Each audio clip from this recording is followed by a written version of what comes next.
الحمدللہ وکفا وسلام علی عبادہ الذین اصطفیٰ خصوصاً علی سید الانبیاء علیہ التحیۃ والثناء اما بعد فاعوذ باللہ من الشیطان الرجیم بسم اللہ الرحمن الرحیم وانفقوا فی سبیل اللہ ولا تلقوا بایدیکم الی التہلکہ واحسنوا ان اللہ یحب المحسنین صدق اللہ مولانا العظیم۔ بعد از حمد و ثنا سورہ بقرہ کی 195 نمبر آیت مبارکہ آپ نے سماعت فرمائی۔ ارشاد باری تعالیٰ ہے، اور اللہ کی راہ میں خرچ کرو اور اپنے ہاتھوں ہلاکت میں نہ پڑو اور بھلائی والے ہو جاؤ، بے شک بھلائی والے اللہ کے محبوب ہیں۔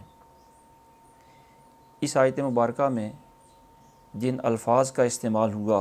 انہیں ملاحظہ فرمائیں۔ ارشاد باری تعالیٰ ہے وَأَنفِقُوا، یہ لفظ انفاق سے بنا ہے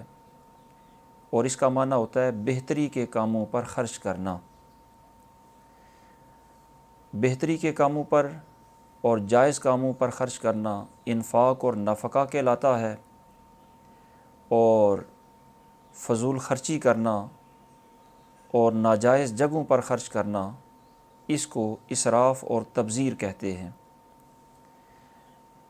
فضول خرچی اور ناجائز جگہوں پر خرچ کرنے سے منع کیا گیا، اسراف اور تبذیر کی مذمت بیان کی گئی، جبکہ بہتری کے کاموں پر خرچ کرنے کا حکم دیا گیا اور ارشاد فرمایا انفقوا فی سبیل اللہ، اللہ کی راہ میں خرچ کرو۔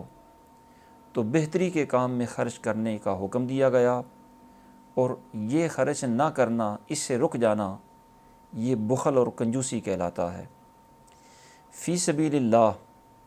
اللہ کی راہ میں، اور یہاں فی سبیل اللہ سے کیا مراد ہے؟ اگرچہ بعض اہل تفسیر نے یہاں ارشاد فرمایا کہ یہاں مراد جہاد ہے، یعنی جہاد میں خرچ کرو، جہاد کی تیاری میں خرچ کرو، لیکن دیگر اہل تفسیر اور مفسرین کا نقطہ نظر یہ ہے کہ جہاد بھی فی سبیل اللہ ہے، اور اس کے علاوہ اللہ کی رضا کا جو بھی کام ہو وہ فی سبیل اللہ ہی ہے۔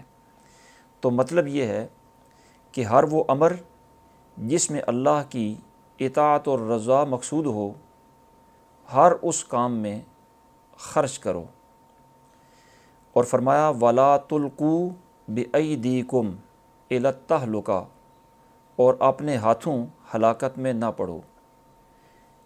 یہاں بِأَيْدِيكُمْ فرمایا، یعنی اپنے ہاتھوں ہلاکت میں نہ پڑو، تو ایدی یدن کی جمع ہے، اس کا معنی ہاتھ ہوتا ہے، اور قرآن مجید کا اور احادیث طیبہ کا اسلوب یہ ہے کہ بعض اوقات انسانی جسم کا کوئی جز بول کر پورا انسانی جسم مراد ہوتا ہے، اور ہمارے عرف میں بھی، اردو میں بھی اور پنجابی زبان کے اندر بھی بعض اوقات ایسا ہوتا ہے کہ انسانی جسم کا کوئی حصہ بولتے ہیں، اور مراد صرف وہ عضو اور حصہ نہیں ہوتا، بلکہ پورا جسم انسانی ہی مراد ہوتا ہے۔ مثال کے طور پر آپ کسی بہت بڑے مجمع کو دیکھیں تو اس میں محاورہ بولا جاتا ہے کہ اتنے سر ہیں یہاں پر، یا کہا جاتا ہے کہ سر ہی سر نظر آ رہے ہیں، اتنے سر یہاں پر موجود ہیں۔ تو مراد صرف وہ سر ہی نہیں ہوتے، جب سر موجود ہیں کہا جاتا ہے تو مطلب یہ ہے کہ اتنے لوگ ہیں یہاں پر۔ تو ایسا ہوتا ہے، ہر زبان میں ہی ہوتا ہے کہ کوئی جز بول کر پورا وجود مراد لیا جاتا ہے، یہاں بھی ہاتھ بول کر پورا جسم انسانی مراد لیا جا رہا ہے۔ تو فرمایا اپنے ہاتھوں ہلاکت میں نہ پڑو، معنی یہ ہے کہ اپنے آپ کو خود اپنی وجہ سے ہلاکت میں مبتلا نہ کرو۔ اور تہلکہ، اس کا معنی ہلاکت، فساد، بربادی، مصیبت، موت، جو بھی ہلاکت کی طرف لے کے جائے وہ تہلکہ میں شامل ہے۔ اور تہلکہ اصل کے اعتبار سے تو تفعلتن کے وزن پر ہے، جس طرح تجربہ اور تکملہ، لیکن اس وزن پر یہی ایک لفظ ہے جو مکسور العین ہونے کی بجائے مضموم العین ہے۔ یہاں ہلاکت سے مراد کیا ہے؟ اس کا مصداق علماء نے متعدد صورتیں بیان فرمائی ہیں۔ ایک صورت تو یہ ہے کہ جہاد میں مال خرچ کرنے سے رک نہ جاؤ، بلکہ جہاد میں مال خرچ کرو۔ اگر تم رک گئے جہاد میں مال خرچ کرنے سے تو گویا تم اپنے آپ کو ہلاکت میں ڈال دو گے، کیونکہ تمہارا دشمن وہ تو جنگ کی تیاری میں مال اپنا خرچ کرے گا، طاقت بنائے گا، قوی ہو جائے گا، اور تم بخل کر کے خرچ نہ کر کے کمزور ہو جاؤ گے۔ اس طرح تم خود کو دشمن پر خود ہی پیش کر دو گے اور خود اپنے ہاتھوں ہلاکت میں جا پڑو گے۔ یعنی جہاد ترک کرنا یا اس کی تیاری ترک کرنا یا اس کی تیاری میں جہاد میں استعمال ہونے والے آلات کی خریداری کے لیے مال خرچ کرنا چھوڑ دینا، یہ اپنے آپ کو ہلاکت میں مبتلا کرنا ہے۔ دوسرا، اس کا معنی مفسرین نے یہ بیان کیا کہ جب جہاد کے لیے نکلو تو تمہارے پاس تیاری تو مکمل ہے، سامان جنگ تو موجود ہے، لیکن نکلتے وقت رستے کا زاد راہ بھی لے کر نکلو، اور اس اعتبار سے بھی اپنی تیاری مکمل کر لو۔ کہیں ایسا نہ ہو کہ زاد راہ بغیر لیے تم نکلو تو اپنے آپ کو کہیں ہلاکت میں مبتلا کر لو۔ تیسرا معنی اسی کا مفسرین نے یہ بیان فرمایا کہ اللہ کی راہ میں خرچ کرتے رہو اور اس کی رضا کے ہر کام میں خرچ کرتے رہو۔ اگر تم نے نہ خرچ کیا، بخیل بنے رہے، تو تم اپنا مال ہونے کے باوجود اس مال سے نیکی نہیں کما سکو گے، جنت نہیں خرید سکو گے، اس مال کا اخروی نفع نہیں لے سکو گے۔ نتیجتاً یہ مال اپنی وراثت میں چھوڑ جاؤ گے، اور ممکن ہے بعد والے اسی مال سے جنت خرید لیں، وہ اس کا اخروی نفع لے لیں، تو مال تمہارا تھا، تم اس مال سے نفع نہیں لے سکے، اسی تمہارے مال سے دوسرے لوگوں نے، تمہارے ورثاء نے منفعت حاصل کر لی، تم خسارہ میں رہ کر ہلاک ہو گئے۔ اور اسی آیت کا مفسرین نے چوتھا معنی یہ بیان کیا کہ اللہ کی راہ میں جو مال خرچ کرو تو وہ حلال مال خرچ کرو۔ اگر تم نے حرام خرچ کیا تو وہ حرام تو ظاہر ہے ثواب کے قابل نہیں، قبولیت کے لائق نہیں، اور اگر تم نے حرام خرچ کیا اور ثواب کی امید رکھی حالانکہ وہ غلط ہے، تو ایسی صورتحال میں تم ثواب سے بھی محروم رہ جاؤ گے اور الٹا گناہ کے مرتکب ہو جاؤ گے اور ہلاکت میں جا پڑو گے۔ تو انفاق فی سبیل اللہ کرو، لیکن حرام سے نہیں، حلال مال سے انفاق فی سبیل اللہ کرو۔ اگر حرام سے کیا تو خود تم اپنے آپ کو ہلاکت میں مبتلا کرو گے کہ مال بھی گیا، ثواب بھی نہ ملا۔ اور اسی آیت کا پانچواں معنی علماء نے یہ بھی بیان کیا کہ انفاق فی سبیل اللہ کر کے اللہ رب العالمین کی رحمت پر امید بھی رکھو، اس کی رحمت سے مایوس نہ ہو جاؤ، اور اگر تم سے کوئی خطا، کوئی غلطی، کوتاہی ہو گئی ہے تو بھی رحمت الہی سے نا امید نہ ہو۔ اگر تم نا امید ہو گئے تو گویا تم نے اپنے آپ کو ہلاکت میں مبتلا کر لیا۔ اس واسطے اللہ رب العالمین کی رحمت سے مایوس نہیں ہونا چاہیے۔ جو بندہ مایوس ہو جاتا ہے وہ پھر گناہوں پر دلیر ہو جاتا ہے۔ اسی لیے ہماری شریعت یہ کہتی ہے کہ مالک کریم کا خوف بھی ہونا چاہیے اور اس کی رحمت سے امید بھی ہونی چاہیے۔ تو نا امیدی گویا ہلاکت ہے۔ تو ارشاد فرمایا انفاق فی سبیل اللہ کرو اور خود اپنے ہاتھوں سے اپنے آپ کو ہلاکت میں مبتلا نہ کرو۔ پھر فرمایا وَأَحْسِنُوا، اور بھلائی کے کام کرو، اچھے کام کرو، مہربانی کرو۔ یہ لفظ احسان سے بنا ہے، اور احسان کا مطلب ہوتا ہے ہر وہ کام کرو جس کی تعریف کی جا سکے، اور جو بھی کام کرو وہ اچھے طریقے سے کرو۔ اور بعض اوقات شریعت اور تصوف کے اندر یہ احسان ایک وہ مرتبہ بھی ہوتا ہے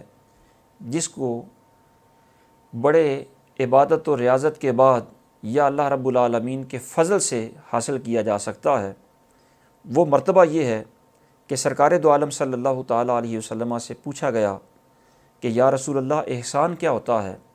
تو سرکار نے ارشاد فرمایا کہ تم اللہ کی بندگی اس کیفیت اور اس حال کے ساتھ کیا کرو کہ گویا تم اسے دیکھ رہے ہو، اور اگر ایسا نہیں ہو سکتا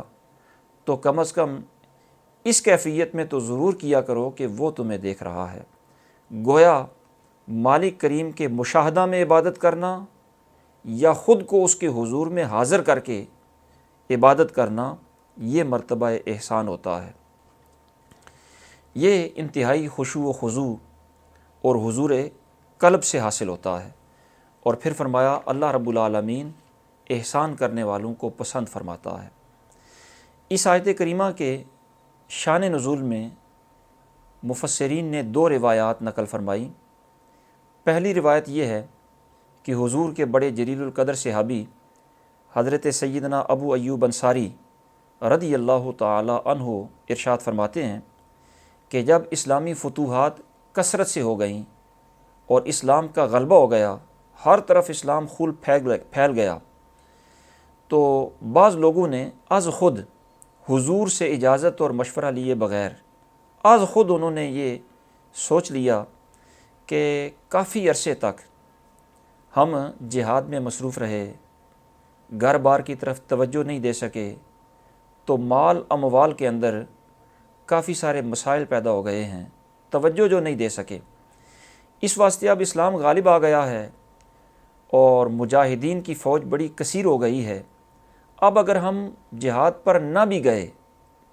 تو اسلام کا کام تو چلتا رہے گا، ہمیں اب اپنے مالوں کی طرف توجہ دینے کی، ان کو سدھارنے کی، ان میں بہتری کرنے کی کوشش کرنی چاہیے۔ تو اپنے مالوں کی طرف توجہ دینا اور جہاد سے پیچھے ہٹ جانا، یہ جب ان کا نقطہ نظر بنا تو اس نقطہ نظر کی اصلاح کے لیے اللہ رب العالمین نے یہ آیت مبارکہ نازل فرمائی اور جہاد ترک کرنے پر انہیں تنبیہ کی گئی کہ اپنے اموال کی افزائش کے لیے بیٹھے نہ رہو، بلکہ جہاد کو چھوڑ کر اپنے آپ کو تم ہلاکت میں مبتلا کر لو گے۔ چنانچہ پھر صحابہ کرام رضوان اللہ تعالیٰ علیہم اجمعین، جن کا خمیر ہی سرکار کی صحبت کے لیے تیار کیا گیا، انہوں نے اس اصلاح کو قبول کیا، اپنایا۔ اسی روایت کے راوی حضرت سیدنا ابو ایوب انصاری رضی اللہ تعالیٰ عنہ، آپ تا دم آخرین جہاد میں مصروف رہے، حتیٰ کہ حضرت سیدنا امیر معاویہ رضی اللہ تعالیٰ عنہ کے دور حکومت میں قسطنطنیہ کے اندر شہید ہو گئے، اور آپ کو آپ کی وصیت کے مطابق ہی شہر پناہ میں دفن کر دیا گیا، اور آپ کی تدفین سے لے کر آج تک آپ کا مزار پر انوار مرجع خلائق ہے، زیارت کی جاتی ہے، لوگ وہاں آتے ہیں، برکت اور شفا حاصل کرتے ہیں۔ تو ایک تو اس کا شان نزول یہ ہے کہ اموال کی افزائش میں رہنا اور جہاد ترک کرنا، اس کی ممانعت کی گئی۔ دوسرا اس کا شان نزول یہ ہے کہ 7 ہجری میں جب صحابہ کرام عمرہ قضاء کے لیے مدینہ منورہ سے چلنے لگے تو بعض صحابہ کرام اس سفر کے لیے زیادہ راہ پاس نہیں رکھتے تھے۔ انہوں نے بارگاہ رسالت میں حاضر ہو کر عرض کی کہ یا رسول اللہ، جانا تو ہم بھی چاہتے ہیں لیکن زیادہ راہ نہیں ہے، اب یہ فریضہ ہم کس طرح ادا کریں؟ تو اس پر اللہ رب العالمین نے یہ آیت نازل فرمائی جس میں صاحب ثروت صحابہ کرام کو ترغیب دی گئی، حکم دیا گیا کہ اللہ کی راہ میں خرچ کرو تاکہ جو غرباء صحابہ کرام ہیں ان کی کچھ امداد ہو جائے اور وہ بھی اس فریضہ کے اندر شامل ہو جائیں۔ اس آیت مبارکہ کے ضمن میں مفسرین نے جن مسائل شرعیہ کو ظاہر فرمایا، ان میں سے پہلا مسئلہ تو یہ ہے کہ جب ارشاد فرمایا کہ اللہ کی راہ میں خرچ کرو، اور اللہ کی راہ سے مراد ہر وہ کام جس سے اللہ راضی ہو، تو اس کا اصول یہ بنا کہ جس کام سے بھی اللہ رب العالمین کی رضا مقصود ہو اس کام میں خرچ کرنا یہ حکم الہی پر عمل کرنا ہے۔ اور یہ کام کون سے ہیں؟ مثلاً حج کرنا، عمرہ کرنا، صدقہ کرنا، نماز پڑھنے کے لیے مساجد بنوانا، اسی طرح مجاہدین کی خدمت کرنا، علم کی نشر و اشاعت کے لیے کوشش کرنا، کتب خریدنا، یا جو دینی علوم پڑھنے پڑھانے والے طلباء اور علماء اساتذہ ہوتے ہیں ان کی اعانت کرنا، یہ سب مصالح دینیہ ہیں، ان میں خرچ کرنے کا حکم ہے۔ اور یہ خرچ کرنا کبھی واجب ہوتا ہے اور کبھی مستحب ہوتا ہے۔ واجب کب ہوتا ہے؟ جب تمہارے مال کی شدید ضرورت ہو تو اس ضرورت اور حاجت کے وقت خرچ کرنا یہ شرعاً واجب ہوتا ہے۔ اور اگر شدید ضرورت نہ ہو تو عمومی ضرورت تو چونکہ ہر وقت رہتی ہے، تو عمومی ضرورت کے وقت ان امور خیر میں خرچ کرنا یہ مستحب ہے اور باعث اجر و ثواب ہوتا ہے۔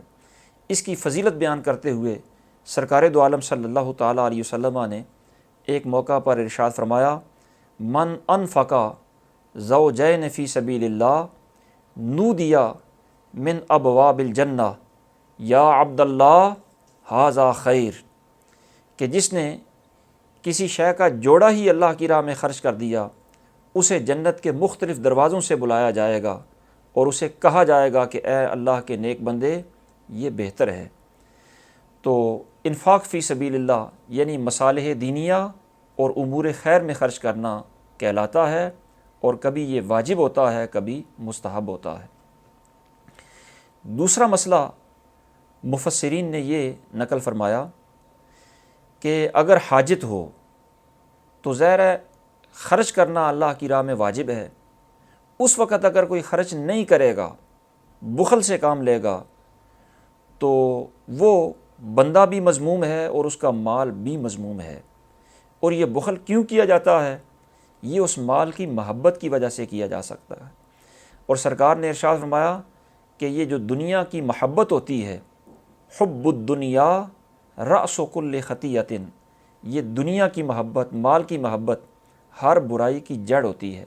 پھر وہ بندہ نیکی کی توفیق سے محروم کر دیا جاتا ہے، اور یہی محرومی بندے کو ہلاکت تک لے جاتی ہے۔ اس لیے جہاں ضرورت ہو وہاں بخل سے بچے اور وہاں خرچ کرے۔ وہاں بخل کرنا حرام ہے اور اس سے بچنا یعنی خرچ کرنا یہ واجب ہے۔ اور عمومی حالات کے اندر خرچ کرنا چونکہ مستحب ہوتا ہے،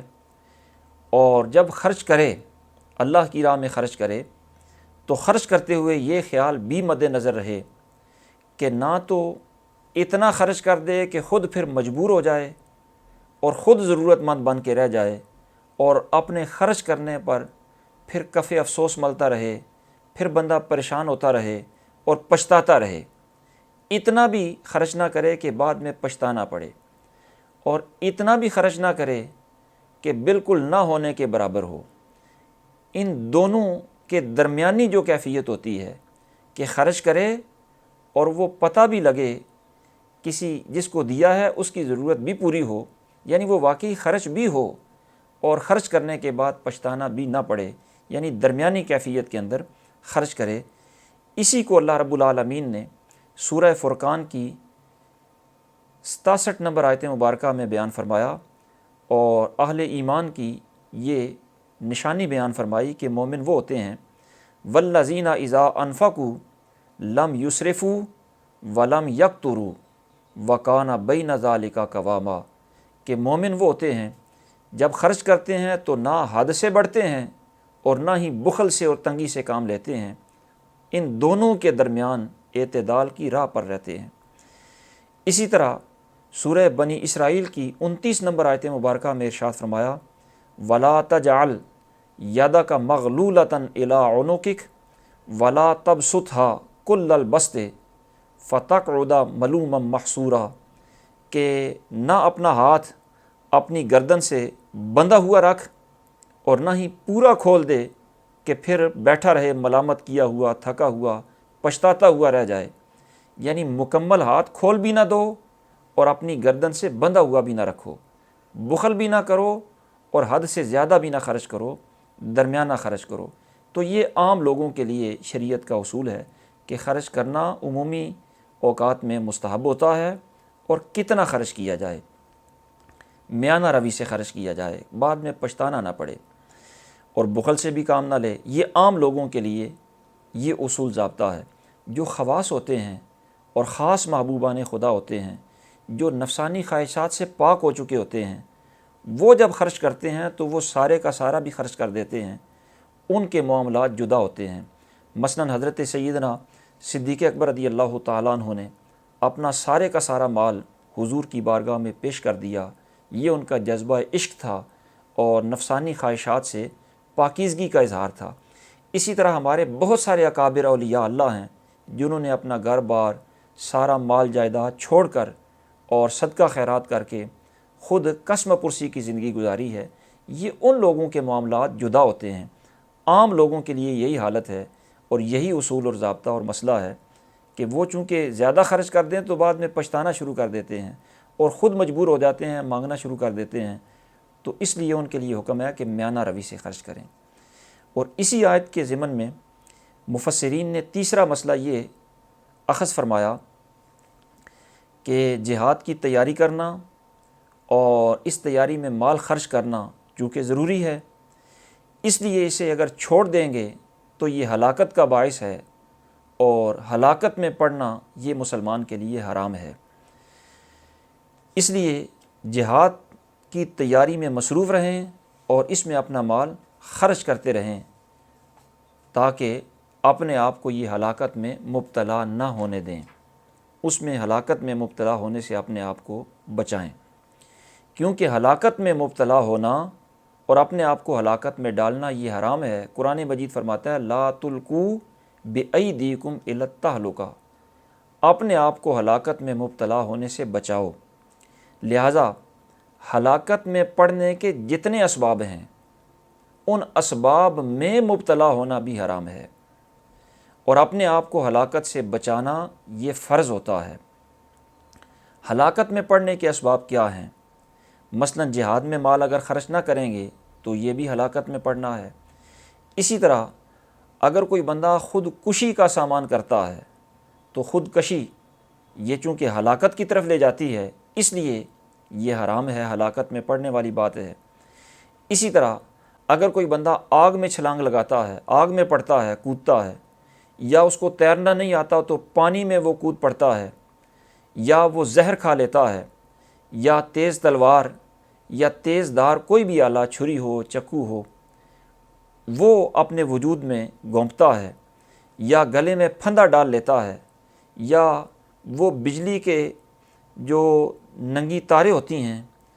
ان کو ہاتھ لگانے کی کوشش کرتا ہے، یا بجلی کے ویسے جو ننگی تاریں ہوتی ہیں ان کے قریب جاتا ہے، یہ بجلی کا ماہر بھی نہیں، تو ظاہر ہے یہ ہلاکت میں اپنے آپ کو ڈال رہا ہے۔ اسی طرح چلتی گاڑی سے چھلانگ لگانا، ریل گاڑی کے آگے لیٹ جانا، غرض ہے کہ ہلاکت کی جتنی بھی صورتیں ہیں ان ساری صورتوں میں اپنے آپ کو مبتلا کرنا حرام ہے، اور اس سے مالک کریم نے بچنے کا حکم دیا ہے۔ اسی آیت کے ضمن میں علماء نے چوتھا مسئلہ یہ اخذ فرمایا کہ جس طرح ہلاکت میں پڑنا حرام ہے، اسی طرح خطرات کی جگہ پر جانا بھی منع ہے۔ مثلاً جہاں جنگ ہو رہی ہو وہاں آپ ہتھیار کے بغیر دشمن کے سامنے چلے جائیں گے تو ظاہر ہے خطرہ میں اپنے آپ کو مبتلا کرنے والی بات ہے۔ اسی طرح اگر آپ کو اپنے قتل ہو جانے کا، فوت ہو جانے کا یقین ہو تو بھی، یعنی آپ تھوڑے ہیں، کمزور ہیں، دشمن طاقتور ہے، زیادہ ہے، تو بھی ان کے سامنے آپ اگر چلے جائیں تو اپنے آپ کو خطرہ میں ڈالنے والی بات۔ یہاں ہلاکت یقینی نہیں، ممکن ہے اللہ رب العالمین تمہیں ہی فتح دے دے، ان کے دل میں رعب ڈال دے، لیکن خطرہ تو ظاہر نظر آ رہا ہے۔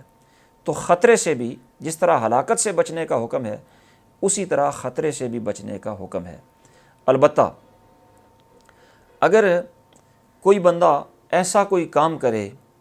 جس سے وہ خطرہ تو مول لے رہا ہے، لیکن وہ خطرہ مول لینا وہاں پر ضروری اس لیے ہے کہ وہاں اس خطرے کے اندر اگر یہ مول لیتا ہے تو اسلام کی دھاک بیٹھ جاتی ہے یا باقی قوم محفوظ ہو جاتی ہے، تو اس وقت خطرے کو مول لینا منع نہیں ہوتا۔ عام حالات کے اندر خطرہ مول لینا منع ہوتا ہے۔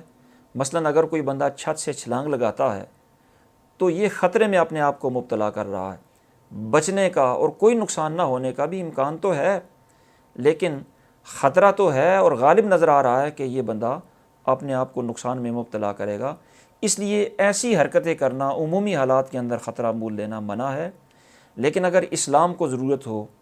اسلامی وطن کو ضرورت ہو، مسلمانوں کو ضرورت ہو، حالات ایسے ہوں کہ خطرہ مول لینا ہی پڑتا ہے، تو ایسے حالات کے اندر خطرہ مول لینا یہ گناہ نہیں ہے، بلکہ یہ ایک بلند درجہ اور بلند مرتبہ ہوتا ہے، اور اس کی اللہ رب العالمین نے تعریف فرمائی ہے، تحسین فرمائی ہے۔ ارشاد باری تعالیٰ ہے وَمِنَ النَّاسِ مَن يَشْرِي نَفْسَهُ ابْتِغَاءَ مَرْضَاتِ اللَّهِ، اللہ کے بندوں میں سے کچھ وہ بندے بھی ہیں جو اپنی جان اللہ کی رضا چاہتے ہوئے بیچ دیتے ہیں، اپنی جانوں کا اس سے سودا کر لیتے ہیں۔ اور اس کی تائید ایک حدیث پاک سے بھی ہوتی ہے کہ ایک جنگ میں مہاجر صحابی اکیلے ہی کفار کے لشکر پر حملہ آور ہو جاتے ہیں۔ اب ظاہر ہے یہ اکیلے ہیں، وہ لشکر ہے، تو لوگوں نے کہا کہ یہ اپنے آپ کو خطرہ میں مبتلا کر رہے ہیں، اور خطرہ میں مبتلا کرنے سے منع کیا گیا، لا تلقوا بایدیکم الی التہلکہ۔ جب لوگوں نے یہ تبصرہ کیا تو حضرت ابو ایوب انصاری رضی اللہ تعالیٰ عنہ نے فرمایا کہ نہیں، یہ اپنے آپ کو ہلاکت میں مبتلا نہیں کر رہے، بلکہ یہ اسلام کے ایک اعلیٰ مرتبے کے حصول کے لیے کوشش کر رہے ہیں۔ یہ جو کہا جا رہا ہے کہ اپنے آپ کو خطرہ میں یا ہلاکت میں مبتلا نہ کرو، یہ اور معاملات میں ہے، یہ ترک جہاد وغیرہ کے معاملات میں ہے۔ تو اگر اسلام کو، مسلمانوں کو تحفظ دینے کے لیے اپنے آپ کو خطرہ میں کھڑا کرنے کی کہیں نوبت آ بھی جائے تو وہ اس آیت سے مستثنیٰ ہے اور وہ اس میں شامل نہیں ہے۔ اسی طرح اگر کہیں ایسا موقع پیش آ جائے کہ امر بالمعروف اور نہی عن المنکر کرتے ہوئے بندہ اللہ کی راہ میں شہید ہو جائے، اپنی جان کا نذرانہ پیش کر دے، تو یہ بھی شہادت کا اعلیٰ درجہ ہوتا ہے۔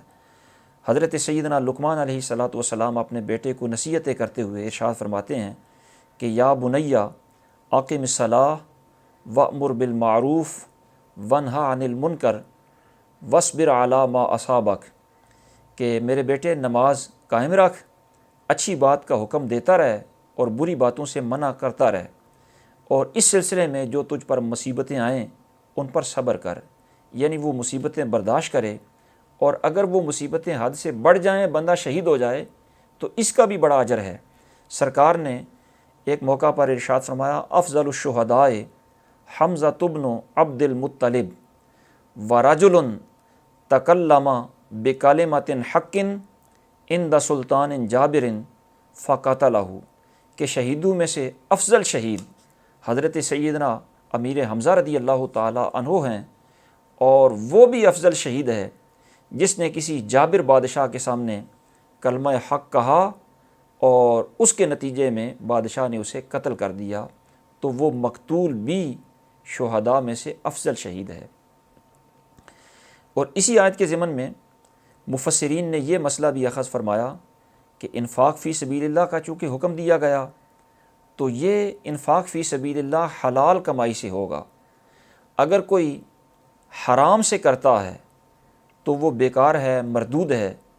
اور وہ مال خرچ کرنے کے باوجود اپنے آپ کو ہلاکت میں مبتلا کر رہا ہے، یعنی مال بھی دے رہا ہے اور گناہ بھی لے رہا ہے۔ تو اس لیے وہ حرام سے اگر کوئی کرے تو وہ بھی اپنے آپ کو ہلاکت میں مبتلا کرنے والی بات ہے۔ اسی آیت کے ضمن میں علماء نے یہ بھی مسئلہ اخذ فرمایا کہ اللہ کی رحمت سے امید رکھنا بھی ضروری ہے، اور اس کی رحمت سے نا امید ہو جانا یہ بھی گویا اپنے آپ کو ہلاکت میں مبتلا کرنا ہے، اور نا امیدی حرام ہوتی ہے، بعض اوقات یہ کفر تک بھی لے جاتی ہے۔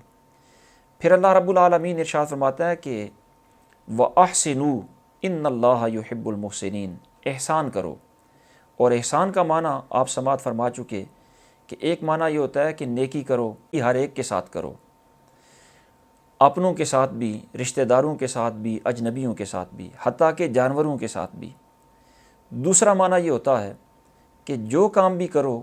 اچھے طریقے سے کرو، وہ عبادت کا کام ہو تو بھی خشوع و خضوع کے ساتھ کرو، معاملات ہوں تو بھی اچھے طریقے سے کرو۔ اور احسان کا یہ معنی بھی ہوتا ہے کہ اللہ رب العالمین کی بندگی اس انداز سے کرو کہ مالک کریم تم پر راضی ہو جائے۔ دعا ہے اللہ رب العالمین انہی کلمات کو شرف قبولیت عطا فرمائے۔ وما توفیقی الا باللہ العلی العظیم۔